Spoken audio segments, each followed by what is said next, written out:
Hey guys and girls out there in MIDI Guitar Land, it's Doily coming at you from South Korea here with another video on MIDI Guitar 3. So I've just opened MIDI Guitar 3 standalone, and the first thing we get here when we open it is this test synth today, and I'm going to click that, and now we'll see that it's called the introduction patch. But today what I want to talk about is the MIDI output module, which is the key driver to get your guitar signal that's been converted into MIDI in MIDI Guitar 3 out to an external destination, whether it be hardware or software. So I'm going to assume that you've worked with MIDI Guitar 3 at least a little bit before, and so you'll be familiar with the idea of selecting your tracker. I'm going to select the regular tracker here and setting up your audio devices. Here I'm using the SY1000, but I'm not using it in hex mode. I have it configured so that my channel 2 sends out a DI signal from my guitar. And over here, I've got a separate device for output. But as it turns out, it doesn't really matter when we're using MIDI Guitar 3 as purely a MIDI generator. But anyway, you know what? I'll actually set it to no output. And yeah, we'll just run it like that. And you'll see that when you do that, you get a signal not receiving any audio from the audio interface. And so what we're going to need to do is let that have an output channel. Okay, and I'm going to apply that. And what you'll see is that it's all loaded up and fine now. And if I play any notes on my guitar, you'll see there's some action happening over here. Okay, so whenever you reset the audio devices, it's going to bring you back to the introduction patch here. So we're just going to click on that and go back into MIDI Guitar Mini. So MIDI Guitar has a maximum of 3 chains, and if you go into the introduction patch, you'll see there's just one. If you go into the MIDI Guitar Mini, there's just one. These are kind of light presets, and if you want to build a full 3-chain patch, you're going to have to go into the new patch here. So you can see that when you open this particular preset, you get 3 chains which are all active. The center chain has 2 modules in it, the dynamics module and the sustainer module, and the volume's up at 0 dB. And these purple and green channels here are pulled down to -90. And there's a reverb on the master chain here. I typically pull that out straight away. And if you've used this patch, you'll know that if you want to use a synth, you just click on a block and then you can come down here to instruments, and I'm going to choose Equator just because it's an MPE synth and I kind of know what to expect from it. And you can see here that it's opened up this module, right? And you can see the module has some dials on the left side, one dial on the right side, and a bunch of settings up here on the top right for the kind of MIDI we want to send out, or the kind of MIDI we want the tracker to work with. And also down the bottom here we've got a switch which will activate or deactivate that particular. I don't know if block is the preferred terminology, but it's just kind of what I use based on having used all sorts of different effects processors over the years. It seems to be a pretty common piece of terminology. So that should look familiar to you. And if I play any notes here, we can hear that we get audio. So why would you even want to use the MIDI Guitar Mini preset? Well, let me give you a number of scenarios that you might encounter. First of all, I'm just going to change the color here. I kind of prefer a more purpley kind of tone, as you've probably noticed.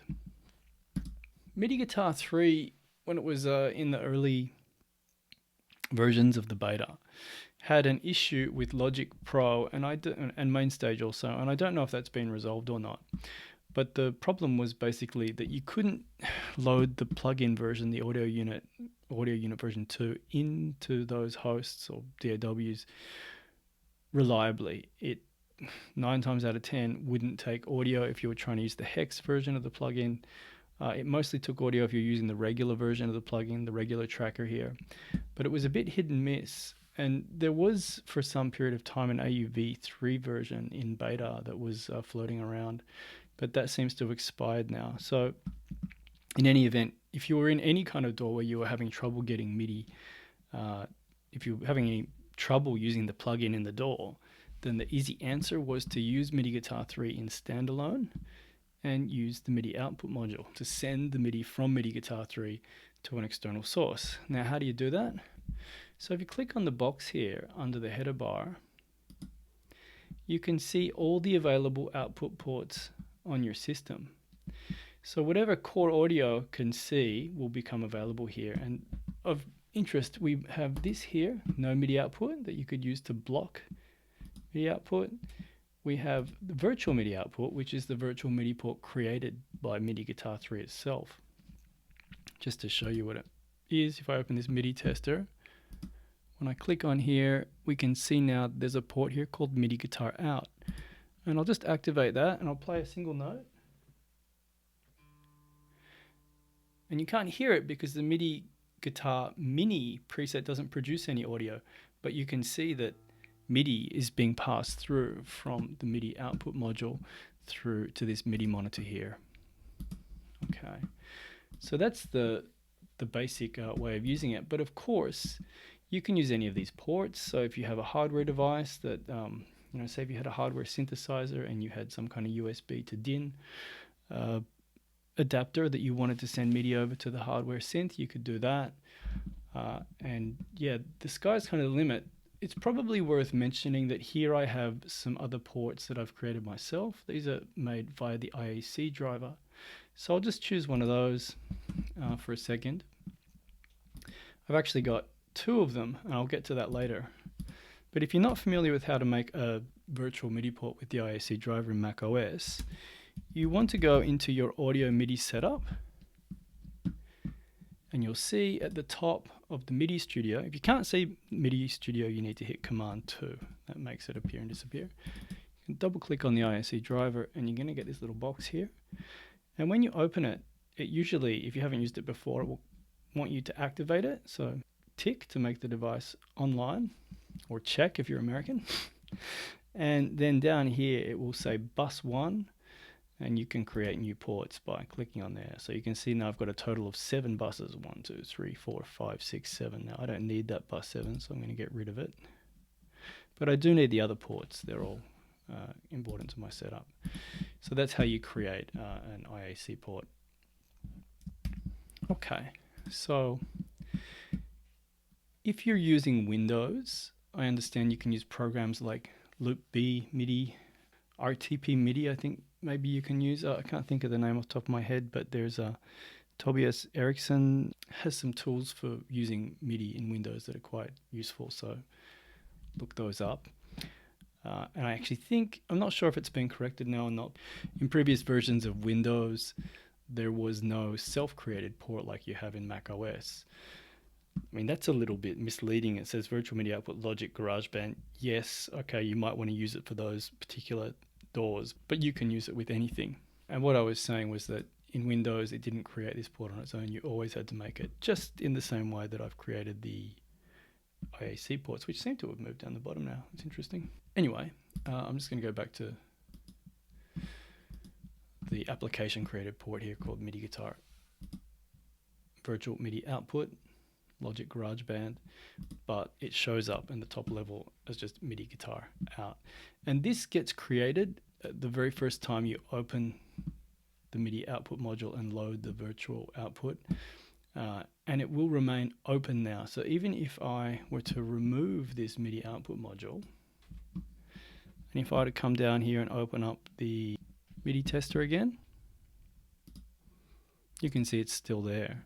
Of course, there's nothing to pass through, so you're not going to see any MIDI coming through. But as soon as I reinstantiate the MIDI output module,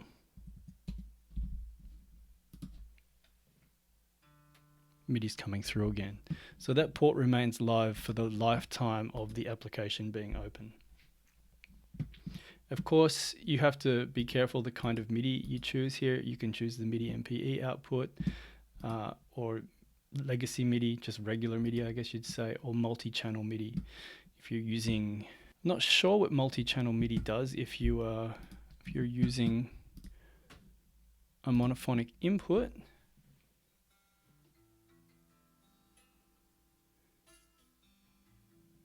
it seems like it's guessing the string. I'm only playing open strings there, so I guess it's smart enough to know which strings I'm playing in that case. I'm not sure how it works when you start moving around the neck. But anyway, that's if you're just using the regular tracker, you're probably going to want to use MIDI MPE or MIDI Legacy. And then just be sure to match the bend range to the target instrument. If you're using a non-MPE instrument, it's usually going to be safe to make that 2. Sometimes it would be 12. I can't think of too many other bend ranges that are standard. 48 is pretty typical for MPE synths. Notably, Bitwig uses 24, and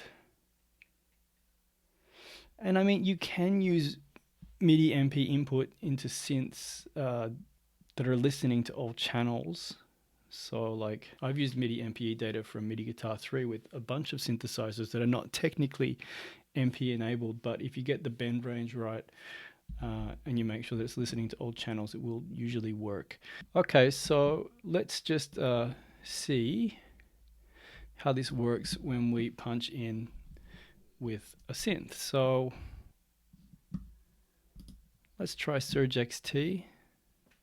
Okay, so I've gone ahead and opened up Surge XT, which is a free synthesizer that you can download from the Surge XT website or from GitHub.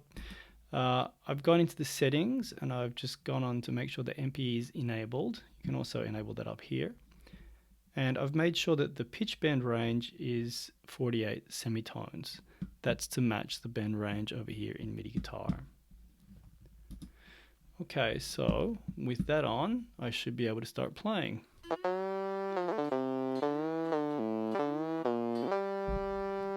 Okay, what else have we got?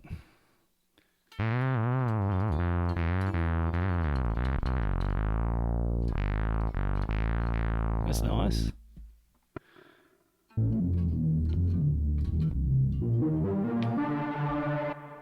Okay.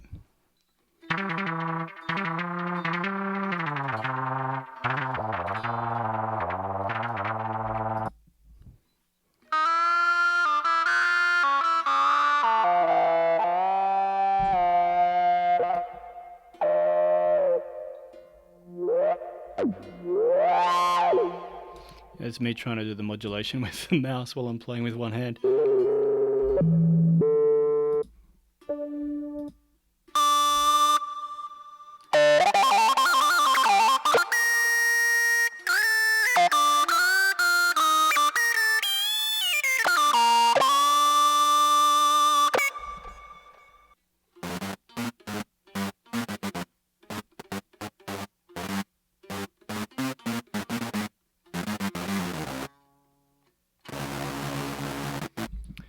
Okay, so I mean, not all patches are really created equally.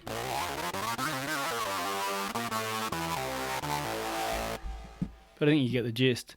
How about we go into a different category? We'll go into the pad section and we'll just give it some chords.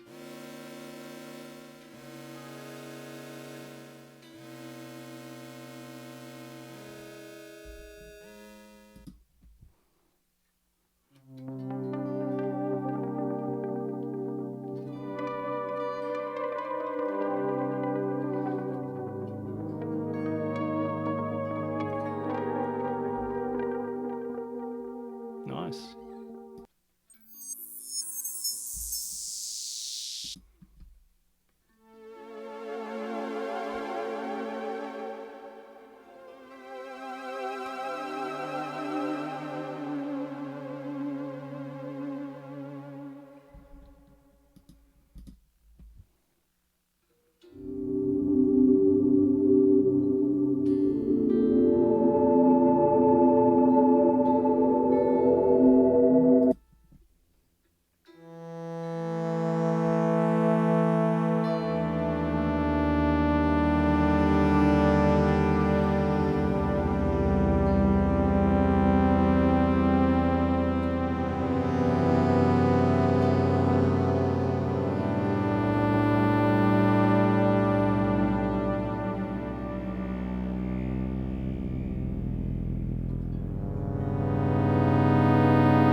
Okay, I think you get the gist. So anyway, the point is that you can use the MIDI output module here to drive anything outside of MIDI Guitar 3. So there are other places you might want to send MIDI to. Let's have a look at Logic. So as I load this up, I'm just thinking, well, what might I want to do here? So let me take audio from the S1000, right? That's my DI track.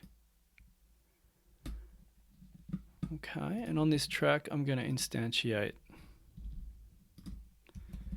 MIDI Guitar 3. Put monitor stereo, but I'm actually thinking of just using it as a, in this case, I actually only want to use MIDI Guitar 3 as a tool for converting audio to MIDI. So you can see here, I can't resize this, but if you do run into this situation and you can't resize, what you're gonna have to do is get rid of the plugin, go back to the standalone version, open it, resize it to something that you think is suitable, then close it. When you reactivate the plugin in your host now, it will come up at the size you selected. Okay, there we go. So now I've got audio coming into my track. I should have audio coming into my track. We should have audio arriving in here. Let's have a quick look at the tracker, make sure we got everything right here. Audio devices. Yep, but actually, in this case, we might want to choose input from DAW. Okay, and we'll click apply. And now we're seeing the input coming in. Okay, that's good. And we should also, if we create a new software instrument track, we should see, for MIDI input, we should now see MIDI guitar out. Okay, so what have we put on this track? Let's say maybe we'll put in Alchemy. Oh, Alchemy's already in here, so that's great. Okay, I just had to do a little bit of tweaking there to get the audio in the screen recording. But now we should have MIDI coming through to Alchemy.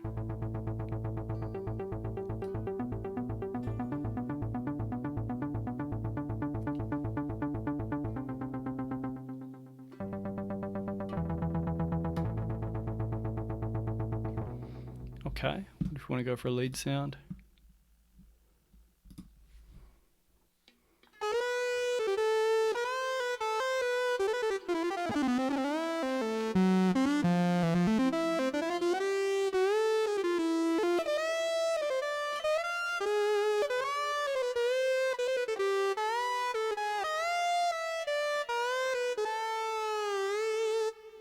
Sounds pretty good. Let's do a pad just for fun.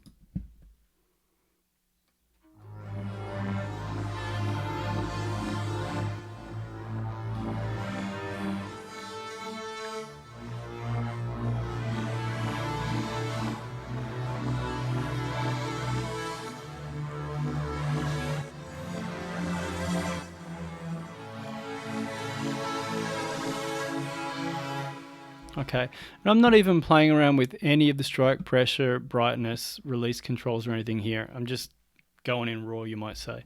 So that's one way that you can then use the plugin in any DAW.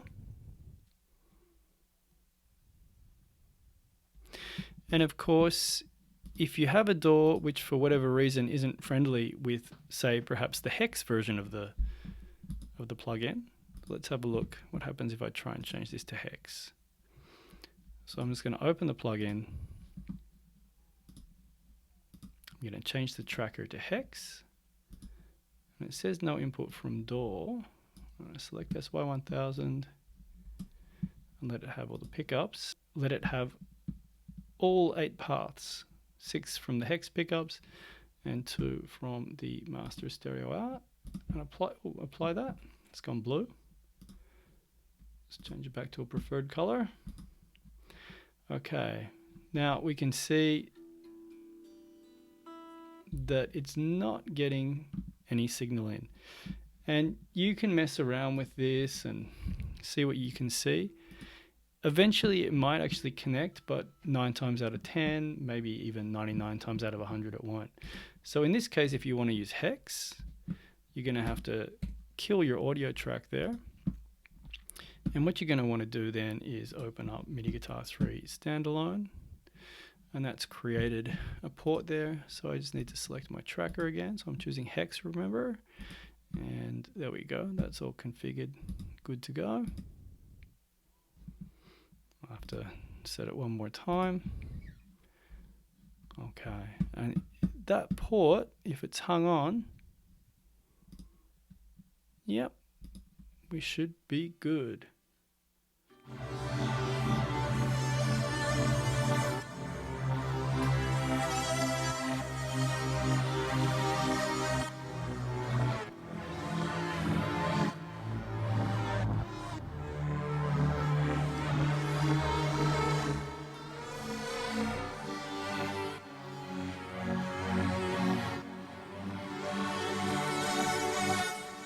Okay, there we go. So that's using MIDI Guitar 3 as a standalone application to send MIDI into a DAW. Let's just quickly cover some other applications. Bitwig Studio has a great range of MPE instruments. In fact, I think all the instruments in Bitwig Studio are MPE compatible. However, nothing's ever quite perfect, and so I think I've discussed this before, but in Bitwig's controller settings, I've used those IAC drivers and a thing called generic flexi, which you can access by a tool called Driven by Mos. It's at 25.11 currently. I've got another video on that. You can look it up in my videos. In this particular situation, I've taken to using multiple chains, and I'll explain why as we go forward.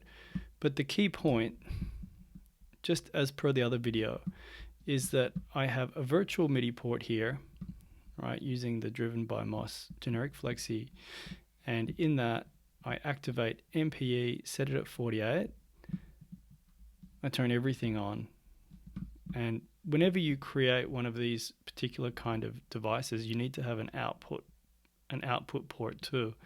And that's why I've created these dummy drivers.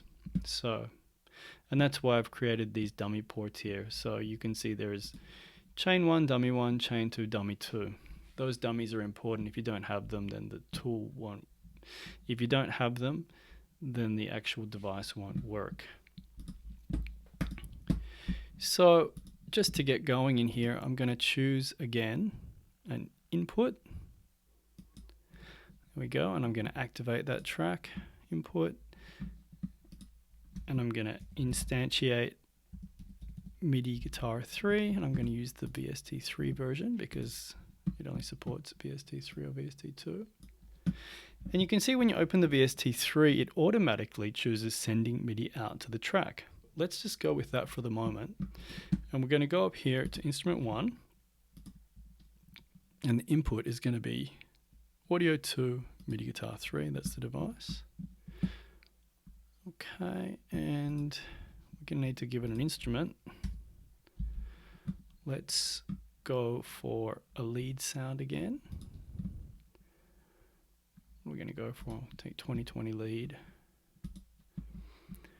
Okay. Now the issue is going to be here that when we're using it like this, the bend range isn't going to match.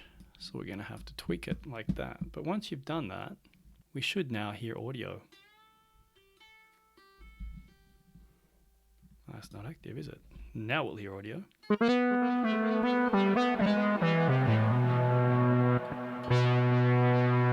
And there's our first problem. The pitch bend data doesn't get transmitted when you send MIDI from the track to another track. And so I kind of went a bit off course there, but it comes back to the point when I was talking about these chains. The reason that I've set these up in this particular way is because this allows the MPE bend data to pass through unaffected. So let's try and do that instead. I'm going to send to chain 1, MG3 chain 1, That's all exactly the same. The only thing that's changed on the MIDI Guitar 3 track is the actual output. But what's happening now is that's actually going to be sent to the generic flexi device. So if I come back up to the 2020 lead here and I have a look at the input and I rather choose this now, note input, we should hear a pretty different story.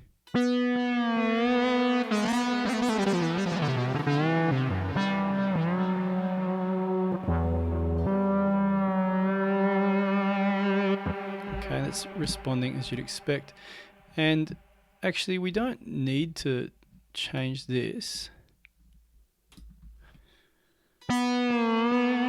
because this is actually like for the bend data which would be coming in from a pitch bend wheel. But this is actually going to be using the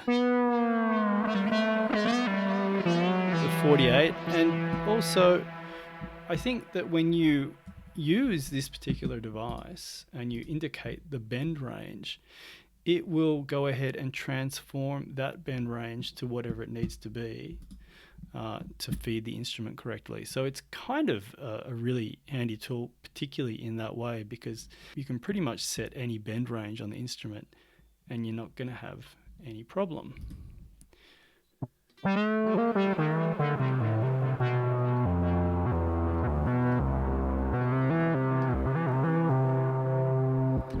Okay, let's have a listen to a pad now.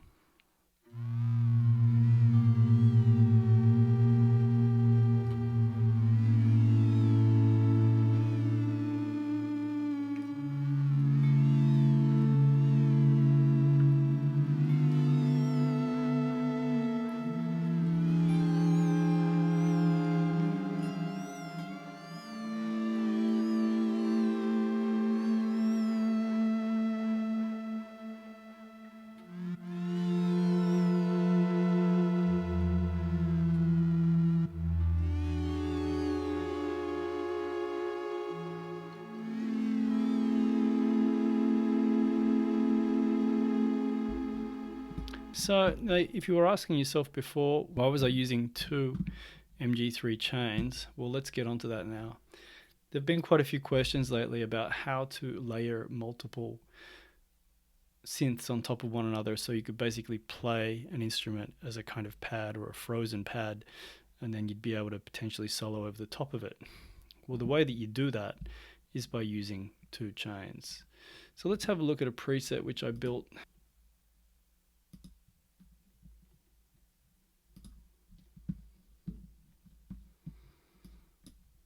If you want to layer different synths, and if you're not going to build them into the actual MIDI Guitar 3 host itself, you'll have to use multiple MIDI output ports. So you can see here I've got a regular MIDI output port, but I'm going to change that to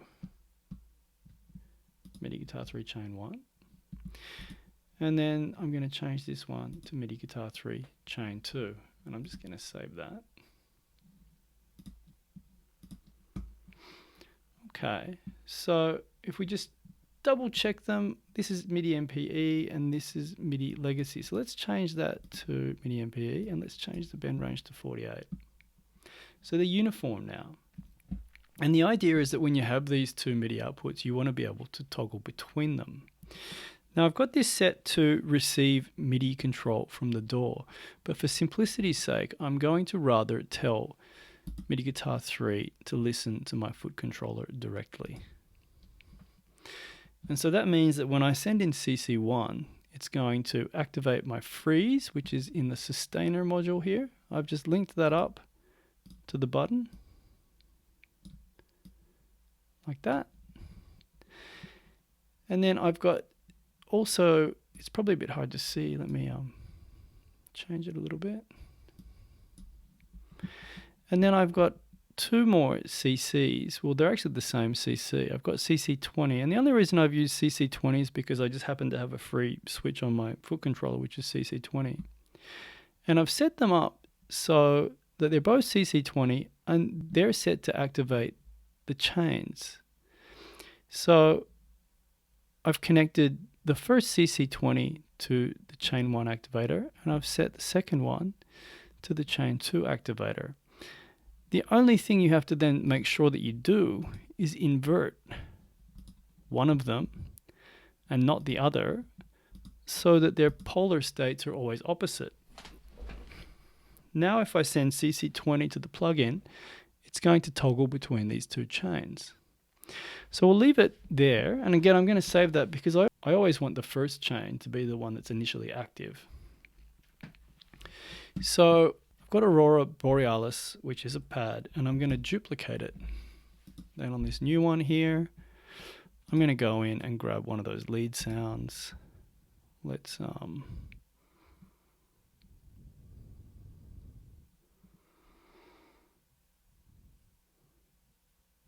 take FM lead 1. Let's just do a quick test on it.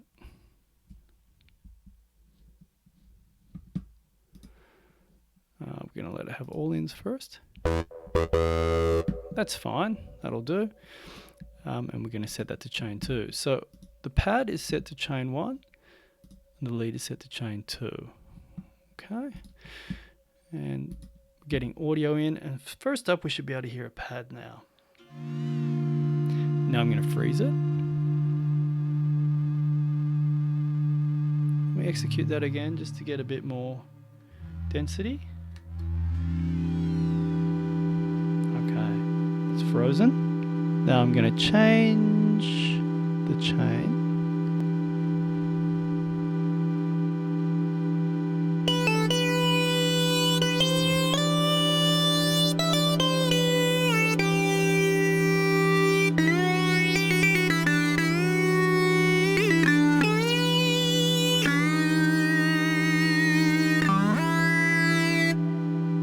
Okay, and if I take the pedal off now, the initial chain will fade out. I can go back to it, play a new chord,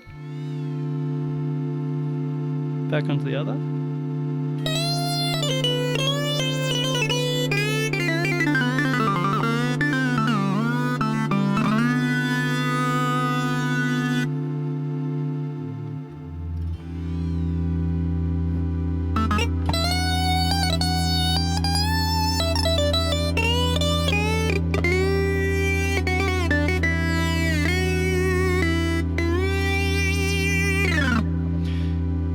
So by just simply having these two chains active with separate MIDI output modules, I can access all of the synth sounds in a DAW that has MPE capable synths like Bitwig or Ableton Live. So just as a final note, and I hope I haven't kind of jumped the gun in a way, of course you can also set up those kind of patches, layered patches, using MIDI Guitar 3 itself. So here's another example where I have two instances of Pigments, a great MPE synth from Arturia, and you can see that it's configured exactly the same way. I've got the sustainer or the freeze chord action on CC1, and then I've got two CC20s with the polarities toggled, as you can see there. Exactly the same. I've got the volume up on those two because it's actually going to be producing audio, and that's going to work in exactly the same way. So let's have a listen. Toggle.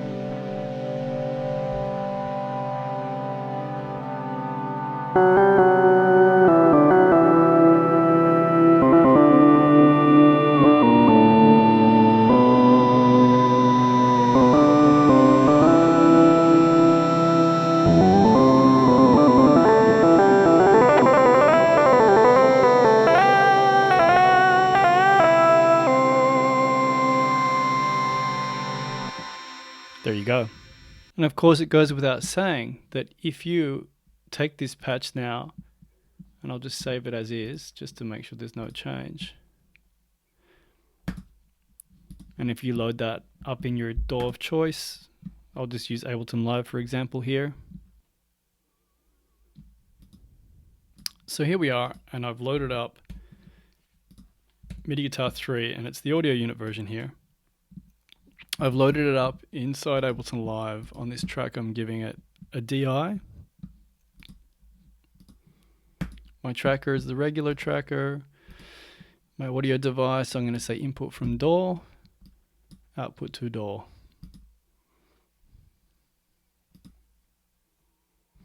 And now I'm just going to go into my presets and find the one that I had before. So it was beta testing, double pigments. And again, I'm going to make sure the MIDI is coming in from my soft step control surface. But if you want to play around with this, you can take MIDI from the DAW. And then you can put in another MIDI track. Take MIDI from the soft step and send it to Audio 1, MIDI Guitar 3. So we should see action on this track now. And we can see it passing through here also. And my CC20 should toggle. Okay, so this should produce exactly the same result.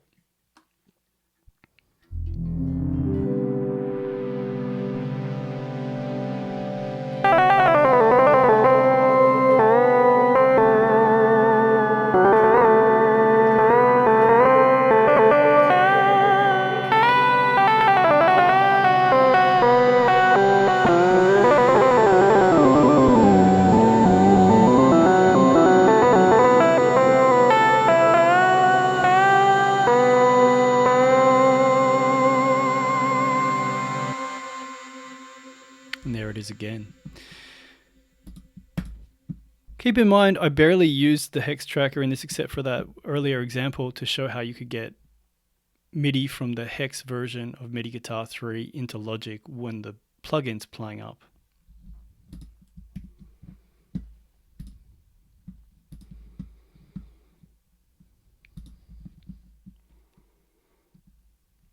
So there it is. I hope you found this useful, and I hope it'll give you some hints how to apply some of these things in your own playing and in your own setups, and how to get the most out of MIDI Guitar 3. It's an incredibly powerful tool. Sometimes I think it's so powerful that it can kind of be a little bit difficult to get a hold of.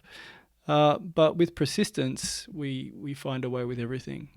If you've got any questions, be sure to pop them in the comments below, and I'll do whatever I can to answer them. Also, be sure to pop over to the Jam Origin forum. There's a lot of activity over there and people talking about all this stuff. And it's interesting to see what other people are doing with MIDI Guitar 3 there. So, I'll catch you in the next one. Take care, everyone.